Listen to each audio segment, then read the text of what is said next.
Hello students, कैसे हैं आप सब। आप सभी का अपने YouTube channel as nation institute में स्वागत है।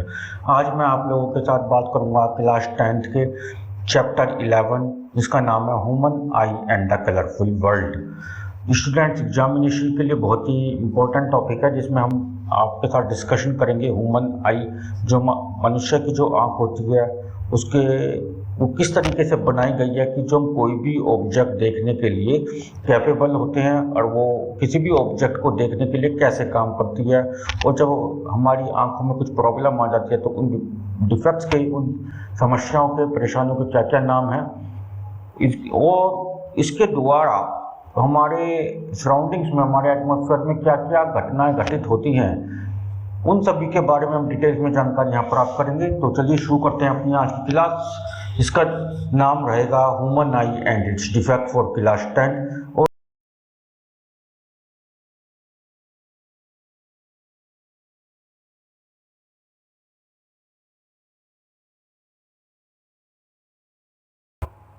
तो स्टूडेंट्स, यहाँ पे कुछ टॉपिक्स आपको दिखाए गए हैं, मेंशन करे गए हैं, जिसके बारे में हम अपनी क्लास में डिस्कशन करेंगे आज। फर्स्ट है structure and working of the human eye, power of accommodation of eye, defects of vision and their correction, refraction of light through prism, dispersion of light, atmospheric refraction and scattering of light. All these are the topics discussed in today's class or in today's video. So please continue and learn the concepts of every topic which we discussed or which we mentioned here.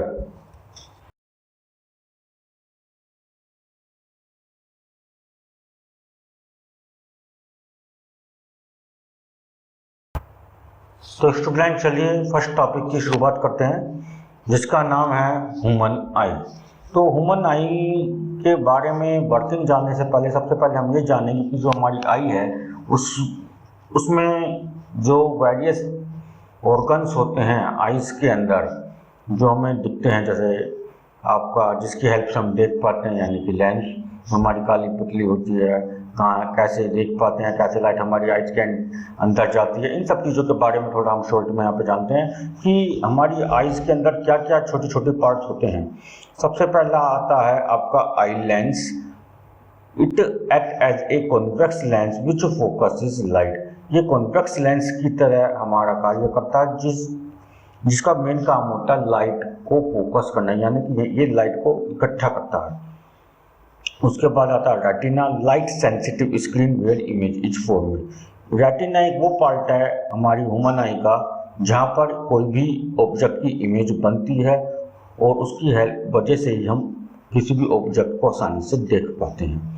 Third point है iris. It controls the amount of light entering in our eye. हमारी eyes में कितनी light enter करनी चाहिए proper vision के लिए, किसी भी ऑब्जेक्ट को प्रॉपर देखने के लिए, इस लाइट को कंट्रोल करने का काम होता है आइरिस का। उसके बाद आता है प्यूपिल opening in the iris. Iris की खोलना और बंद करना, यानी कि आइरिस के साइज को मेंटेन करने का काम होता है प्यूपिल का। Ciliary muscles change the shape of a lens. Ciliary muscles का जो काम है हमारी आई लेंस के शेप को चेंज करने में हेल्प करता है। और optic nerve it send the signals to the brain. Optic nerve जो हमारी रेटिना से कनेक्टेड होती हैं, रेटिना पर जो हमारी इमेज बनती है किसी भी ऑब्जेक्ट की, वो इमेज बनने के बाद उसके सिग्नल्स ब्रेन तक जाते हैं ऑप्टिक नर्व के द्वारा, और उसके बाद हम उस ऑब्जेक्ट को आसानी से देख पाते हैं। तो these are the part of the human आई।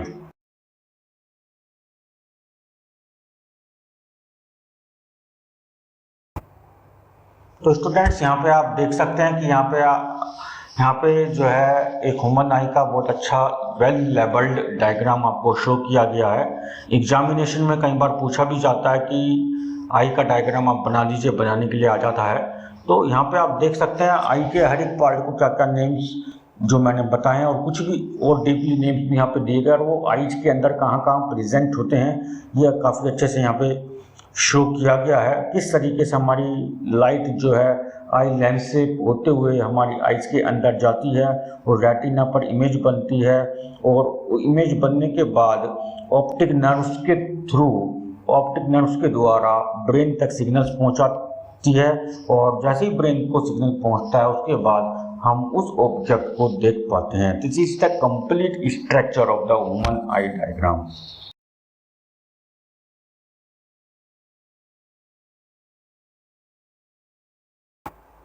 अब आता है हमारा वर्किंग ऑफ ह्यूमन आई। हमारी जो आईज है यानी कि मनुष्य की जो आंख है वो किसी भी ऑब्जेक्ट को देखने के लिए कैसे कार्य करना शुरू करती है। तो इसको मैंने 5 पार्ट्स में आपको एक्सप्लेन करने की कोशिश करिए, जरा इसको समझिए ध्यान से। फर्स्ट आता है light enters through the cornea. हमारी आइज के अंदर सबसे पहले जब लाइट एंटर करती है वो कॉर्निया के थ्रू करती है। Second, it passes through the aqueous humour प्यूपिल and the lens.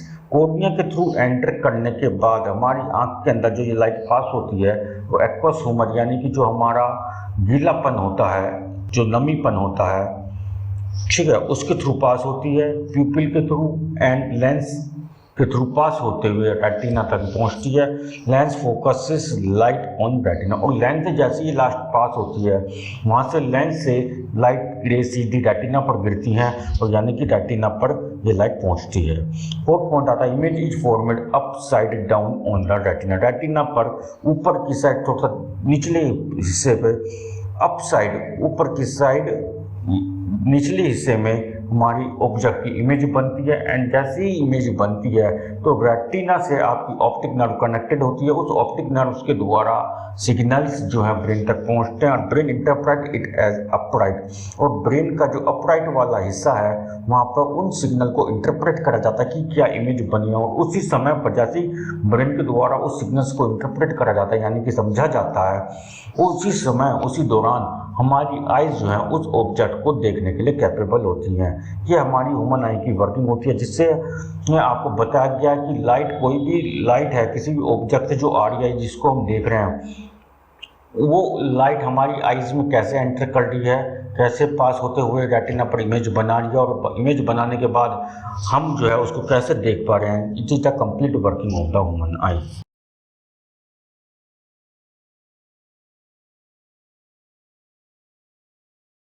इसके बाद आता है अगला topic, power of accommodation of human I.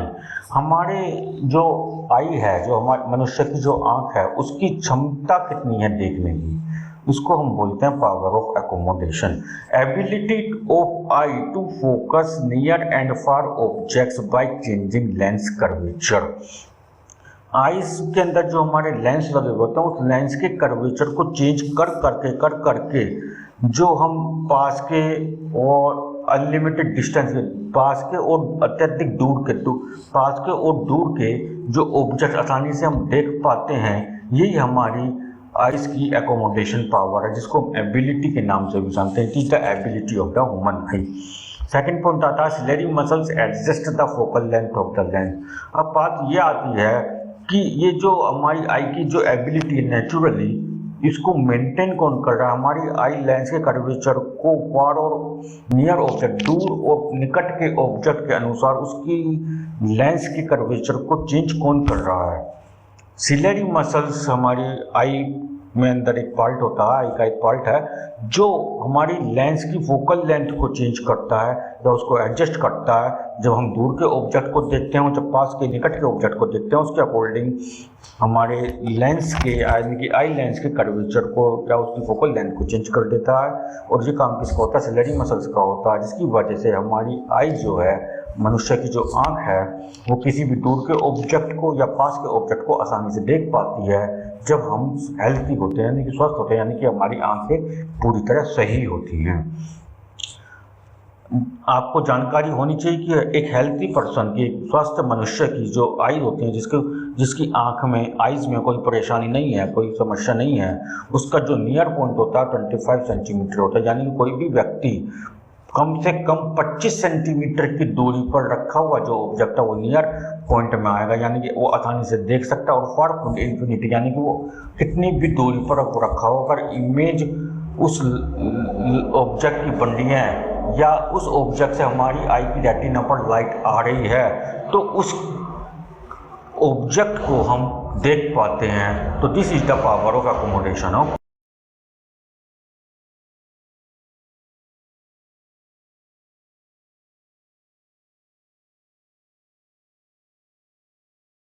Students. अब उसके बाद आता है आपका डिफेक्ट्स ऑफ विजन। कई बार हमारी आइज जो हैं किसी भी ऑब्जेक्ट को देखने के लिए प्रॉपर कैपेबल नहीं हो पाती हैं, यानी कि हमारी आई साइट कमज़ोर हो गई है। तो हमारी आई साइट कमज़ोर हो गई यानी कि दूर का दिखना बंद हो गया है या पास का दिखना बंद हो गया है। दूर के ऑब्जेक्ट को देखने में परेशानी आ रही है या पास के ऑब्जेक्ट को देखने में परेशानी आ रही है, या दोनों प्रकार के ऑब्जेक्ट को देखने में परेशानी आ रही है, मतलब दूर के भी और पास के भी। तो इस टाइप की समस्या में के लिए नाम दिया गया है डिफेक्ट्स ऑफ विजन। पहला, इसमें आइज के डिफेक्ट्स के लिए 3 डिफेक्ट्स आपको पढ़ाए जाएंगे 10th क्लास में। पहला डिफेक्ट आता है मायोपिया, जिसका नाम है, दूसरा नाम होता है नियर साइडनेस। इसमें क्या होता है मायोपिया बीमारी में या नियर साइडनेस बीमारी में कि हमें दूर के ऑब्जेक्ट्स दिखने बंद हो जाते हैं। डिस्टेंट ऑब्जेक्ट्स अपीयर्ड ब्लर्ड, यानी कि दूर के जो दूरी पर जो ऑब्जेक्ट रखे हैं, दूर के जो इमेजेस हैं वो हमें नहीं दिखती, यानी कि धुंधली दिखती हैं। अगर मुझे इसका समाधान करना हो तो डॉक्टर के पास जाना पड़ेगा। डॉक्टर एक चश्मा बनाने को देता है, तो चश्मे में जो लेंस लगे होते हैं उस लेंस का नाम होता है कॉनकेव लेंस। एक होता है कि जिसमें हमें जो है पास के ऑब्जेक्ट्स दिखाई नहीं देते हैं परंतु दूर के ऑब्जेक्ट्स दिखाई देते हैं, तो उस बीमारी का नाम होता है, उस डिफेक्ट का नाम होता है हाइपरमेट्रोपिया, जिसको दूसरे शब्दों में फार साइटनेस के नाम से हम जानते हैं। इसमें क्या होता है, near by objects appear blurred. इसमें पास के ऑब्जेक्ट्स जो हैं धुंधले दिखाई देते हैं, पास के ऑब्जेक्ट, निकट रखे हुए ऑब्जेक्ट हमें सही तरीके से दिखाई नहीं देते हैं। इस समस्या का समाधान पाने के लिए जो चश्मा बनेगा आपका, उसमें कॉन्वेक्स लेंस लगाए जाएंगे। एक बीमारी होती है, तीसरा डिफेक्ट आता है प्रेसबायोपिया। प्रेसबायोपिया एक वो बीमारी होती है जिसमें आपको दोनों के ऑब्जेक्ट्स नहीं दिखते, ना दूर के ऑब्जेक्ट दिख रहे हैं ना ही पास के ऑब्जेक्ट्स दिख रहे हैं। यानी कि उम्र के बढ़ते समय के साथ साथ ये बीमारी आमतौर पर देखी जाती है कि जब किसी व्यक्ति को, किसी भी मनुष्य को की आंखें इस टाइप से खराब हो जाती हैं कि उसे दिखना बिल्कुल बंद हो जाता है, ना तो उसे पास का ऑब्जेक्ट दिखाई देता है ना ही उसे दूर का ऑब्जेक्ट दिखाई देता है। उस डिफेक्ट को हम कहते हैं प्रेसबायोपिया। और इसका जो समाधान है चश्मे में वो ये है कि दोनों प्रकार के लेंस लगाए जाते हैं, कॉनकेव लेंस दूर का देखने के लिए, कॉन्वेक्स लेंस पास का देखने के लिए, और दोनों लेंस को कंबाइंड करके एक नया लेंस तैयार करा जाता है जिसका नाम होता है बाईफोकल लेंस। तो स्टूडेंट्स, ये आपके कुछ आइज में डिफेक्ट्स हो जाते हैं और उनके डिफेक्ट्स के क्या क्या नाम हैं। जब वो डिफेक्ट्स होते हैं कि कैसे हमें पता करें कि हमें कौन सा परेशानी हो रही है, कौन से डिफेक्ट्स हो रहे हैं और उनका समाधान क्या है, एग्जाम में जरूर पूछा जाता है। बहुत ही इंपॉर्टेंट क्वेश्चन एग्जामिनेशन के लिए में आने के लिए, तो इसको जरूर लर्न करेंगे आप।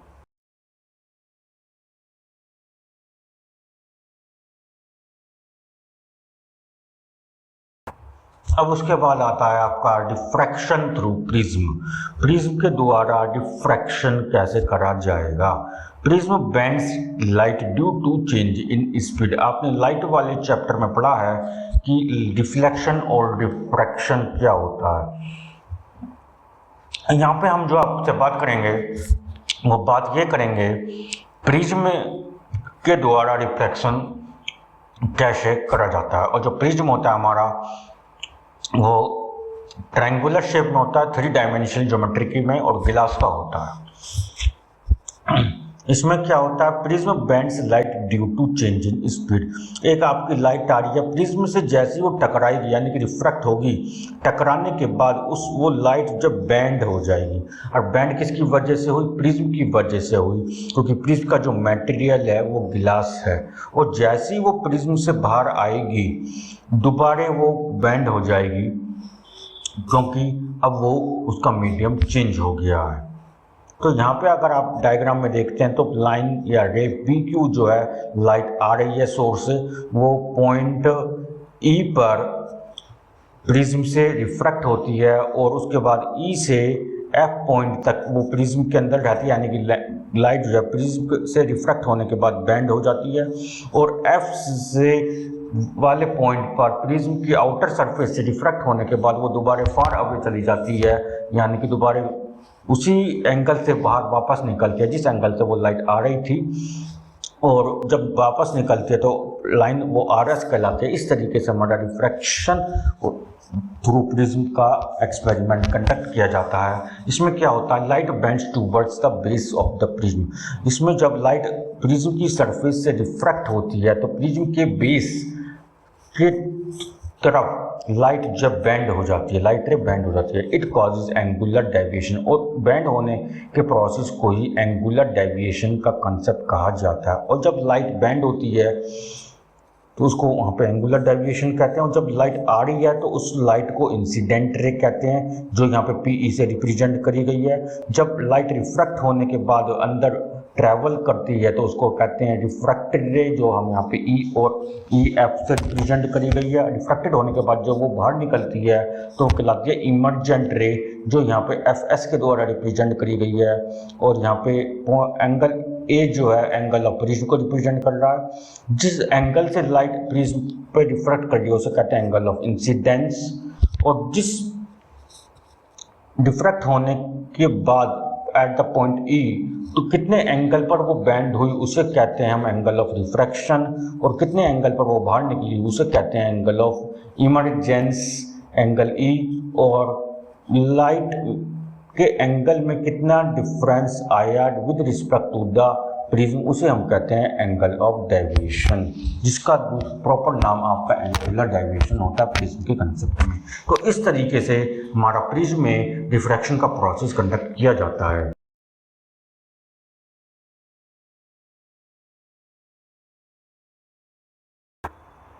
अब आता है नेक्स्ट टॉपिक हमारा dispersion of light. Dispersion of light का मतलब यहाँ पे जो हम कंसिडर करेंगे वो वाइट लाइट को कंसिडर करेंगे। एक वाइट लाइट है वो आ रही है, किसी भी ऑब्जेक्ट से रिफ्रैक्ट होती है, तो जब वो रिफ्रैक्ट होगी या टकराएगी तो वो 7 कलर्स में डिस्पर्स्ड हो जाएगी, टूट जाएगी। तो splitting of white light into 7 colours, 7 white light का, सफेद प्रकाश का 7 अलग अलग रंगों में टूट जाना डिस्पर्शन ऑफ वाइट लाइट कहलाता है। और जो 7 कलर में टूट जाते हैं उसको हम शॉर्ट में विबग्योर बोलते हैं। वी से वायलेट, आई से इंडिगो, बी से ब्लू, जी से ग्रीन, वाई से येलो, ओ से ऑरेंज, आर से red. It caused by different refractive indexes for each colour. और यहाँ पे जितने भी आपको 7 कलर शो करे गए हैं सभी 7 कलर्स का जो रिफ्रैक्टिव इंडेक्स होता है वो अलग अलग होता है, और सभी का कलर्स का जो आपका एंगल ऑफ रिफ्रैक्शन होता है with respect to the white light वो भी सभी में डिफरेंट होता है। Red colour deviates the least. Red colour जो है विबग्योर वाले सिचुएशन में जो आपकी लाइट स्प्लिटिंग हो रही है विबग्योर में, उसमें जो रेड कलर है आपका वो सबसे कम डेविएट होता है, यानी कि सबसे कम फैलता है, और violets deviate the most. Violet colour जो है सबसे ज़्यादा डेविएशन होता है, यानी कि आप इसको भी इस तरीके से भी समझ सकते हैं। जो एंगल ऑफ डेविएशन है वो रेड कलर के साथ बहुत छोटा बन रहा है और वायलेट कलर के साथ बहुत ज़्यादा बन रहा है। तो this is the concept of the dispersion of white light.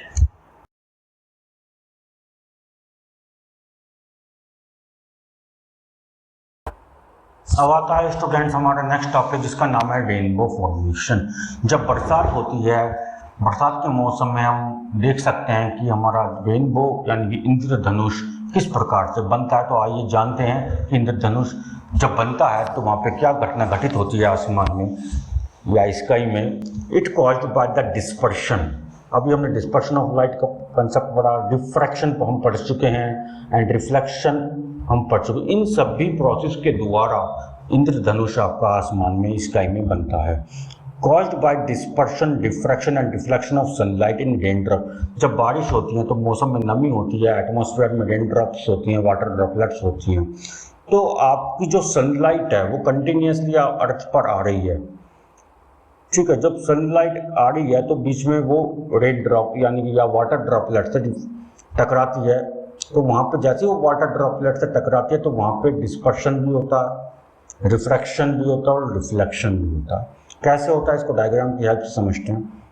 और यहाँ पे एक स्टेप लिखा हुआ है, sunlight enters through a drop या वाटर ड्रॉपलेट। सनलाइट जब सूर्य की रोशनी है, सनलाइट का मतलब एग्जाम व्हाइट लाइट होती है, तो जब सूर्य की रोशनी या व्हाइट लाइट किसी वाटर ड्रॉपलेट या रेन ड्रॉप से टकराती है तो वो डिस्पर्ज हो जाती है। सबसे पहले व्हाइट लाइट किसी भी ऑब्जेक्ट से अगर टकरा रही है तो सबसे पहले डिस्पर्शन होगा, यानी कि वो 7 रंगों में टूटेगी, जिसको हम बोलते हैं वेवग्योर।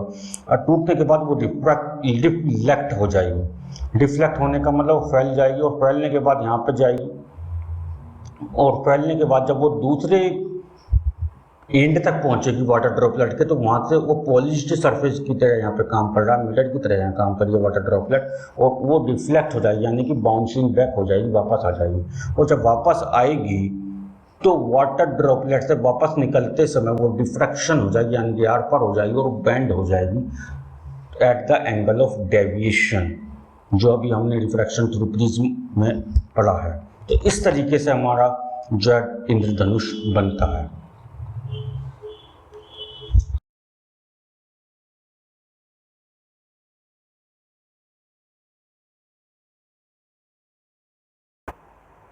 बात आती है अब एटमॉस्फेरिक रिफ्रैक्शन की।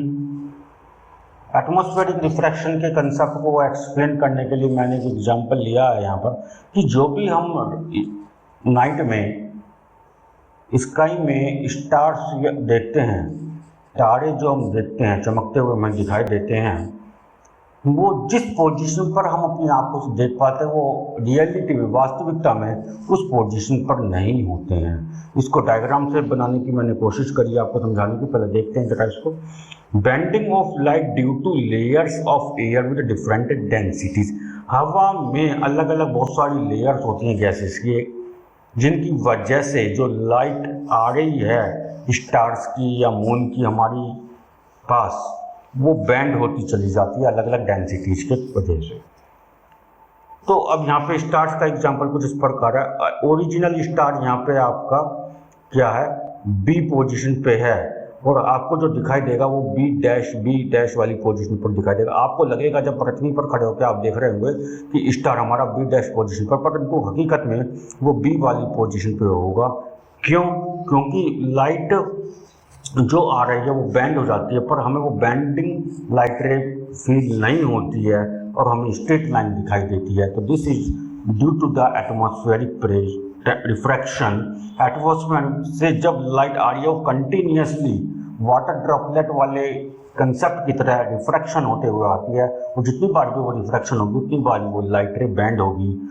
तो इसी वजह से जो स्टार्स या सन या मून की जो लाइट एटमॉस्फेयर से हमारे तक पहुंचती है वो रियलिटी में डिफरेंट होती है एज कंपेयर टू जैसा हमें दिखाई दे रहा है। This is the concept of atmospheric refraction.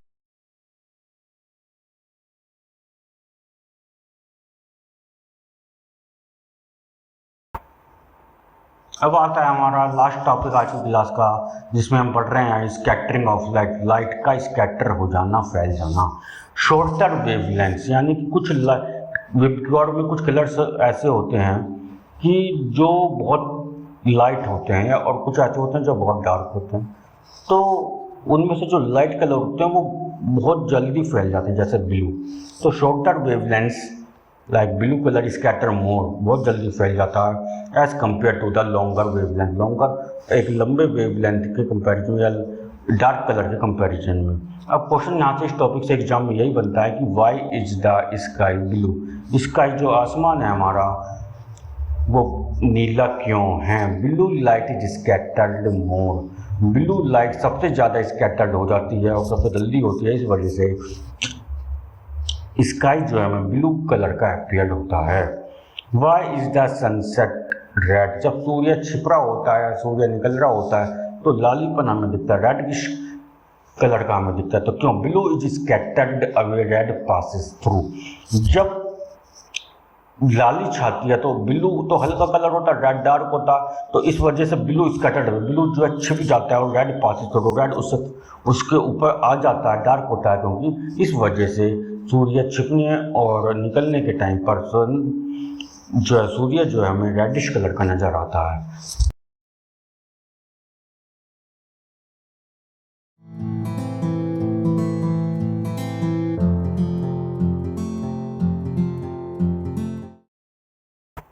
तो स्टूडेंट चलिए आज के लिए इतना ही। और हाँ, यदि अभी तक आपने हमारे YouTube चैनल को सब्सक्राइब नहीं करा तो प्लीज़ चैनल को सब्सक्राइब, लाइक, शेयर, कमेंट करके जरूर बताएं कि आपको हमारी ये वीडियो कैसे लगी, और बेल आइकन नोटिफिकेशन को जरूर प्रेस करें, जिससे आपको हमारी हर एक वीडियो समय पर सबसे पहले मिल सके। और अपने फ्रेंड्स के साथ जरूर शेयर करें, जिससे आप और के साथ साथ आपके सभी फ्रेंड्स भी बोर्ड एग्जाम के अच्छे से प्रिपरेशन करते रहें और जुड़े रहें हमारे चैनल के साथ। जल्दी ही मिलेंगे दूसरे टॉपिक के साथ। Thank you, have a nice day.